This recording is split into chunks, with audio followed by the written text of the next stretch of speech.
سیم زما په خپله تعویزګر نه دي خوښ تعویز خو زه منمه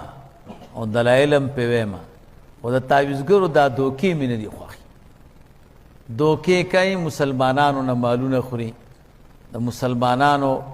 په منځ کې جنګونه اچوي نو تعویزونو پیشه ونه کوي ښه څوک چې تعویزونه کوي دا ډېر ښه سړی نه وي ښه د ښځو سره تعلقي د عمل هم ډېر خوندور نه او د عبادت هم خوندور نه زړه کې ډېر محبت د دین هم نه او کار یې ټول د روپیو سره او د دوکې سره بازار کې د زیړو وریجو رنګ اخلي وایي دا زعفران دي او هغې باندې ورته تعویز وایي د مشک او د زعفران مشک نه خبرې څومره ګران دي او یا چې دی دا رنگی قلمونه اخلي هغه تش قلمونه نه د رنګ چې کم رنګ زیړ غوندې کوي او په هغې بیا ترمګي د خوشبویي دپاره وایي مشکو تعویز مې درته ولیک او دومره روپۍ راک او تا باندې دومره تعویزونه شوي دي او په فلاني ځای کې خښ کړي دي دا ټوله دوکه ده ښه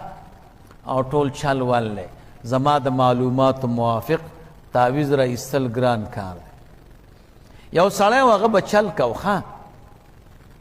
هغه به داسې چل کو چې هغه سره کتاب و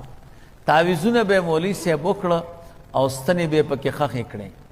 او فرزند بیا ارزان قیمت کې اوسیږي که نه نو دغه پولي چرخي هدیره نه ده دې ته ماخوستن لاړه او دلته به چې دی تعویزونه خپله خښ کړه د دې هدیرې سره په دې قبرونو کې او قبرونو نقشه به ورسره وه هلته به کتابچه کې ولیکله دې قبر سره مې تعویز خښ کړی دې سره دې سره او ښار ته به لاړه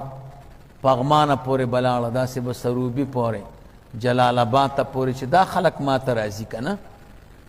نو بیا به چې ورته راغلې کوم ځای نه راغلې او یاره زه خو سروبي نه راغلم بس د به کتاب راواړه که سروبي کې به تعویز خښ کړی تا باندې خو ډېر خطرناک تعویز شوی دی هدیرې ته به لاړ شي او فلاني ځای کې فلانی قبر دی او هغې به وکني تعویز به روز ستنې دي پکې دی به چې لاړو تعویز خو به ده خښ کړم او تعویز به یې راویسته او ستړی او زبردست ملا دی ګوره تعویز نو دا ټوله دوکه ده ښه تعویز رایستل مایستل چې دي دا شتانه داسې ګپ لګوي نو تعویزګر زما په خپله نه دي خوښ د هغې وجه دا ده چې دوکې کوي او یو غریب سړي نه روپۍ اخلي ما ته یو ځل یو ښځه راغله وایي د زوی مې کاروبار نشته او تعویز راته وکړه مې چې ترورې تعویز کار نه کوي خلک لټان شو کاروبار خو تاله کور ته نه راځي که نه چې دروازه درته وټکوي چې صاحب مبارکه د کور نه روزه زه دوکان یم ما چې نه سودا نه خرڅې دا د کور نه غریب نه روزي کرار کور کوټه کې پروت دی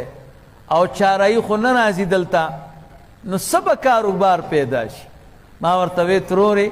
دا خلک لټان شو بیکاره شو بېغیرته شو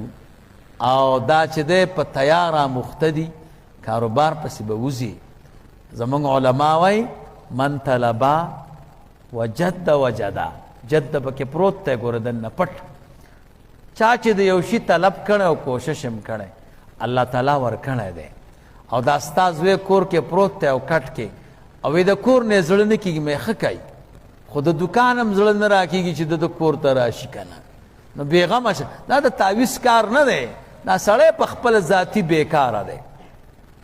دا خلک چې دکانداري کوي او تجارتونه کوي ولې دا تعویز یې ورته کړی ښځې زه نه پرېښودم چې نه خامخا تعویز وکړه مې زه صحیح ده نو مې خفه به شي تعویز مې ورته وکړ نو 1500 روپۍ راکړې ما ورته وی چې ستا د زوی کاروبار نشته او تا نه زه 1500 روپۍ والم خو نور هم ګنهګار شوم که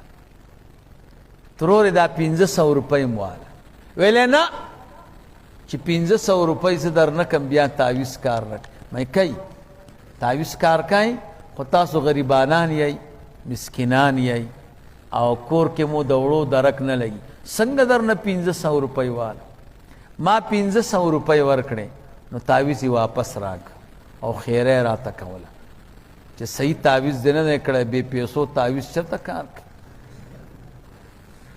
نو اکثر دوکه کوي د مسلمانانو مالونه خوري او دا کارم او خزم ورپسې سي کور کې ښځې او د میړه چې جنګ شي پوهېږې او دې میړه دا ښځه ووهله بد دا ښځه سار ځي مولوي صاحب پسې چې ډېر ښه خاوند مې او زما خبره اوس نه مني تعویض کوه ورانه دې کړی که نه دې کې د تعویض څه کار دی خلکو ته ذهني تکلیفونه پیدا کړ سړی خو مریضیږي هم تکلیف کېږي هم کور کې جنګونه هم راځي اختلاف هم راځي خو د هغې دا معنا نه ده چې چا در باندې تعویض کړی ما ته یو هلک راغی دومره دغې راوړه دا پړسچک نه دی دی راته راوړه ویلې دا واخله مې دې کې څه دي ویې نوم نه هلک وی زما ورور یې نوم واغسته وی روغورځېده دا څه شي بم یې پکې که څه چې ما یو خلاصه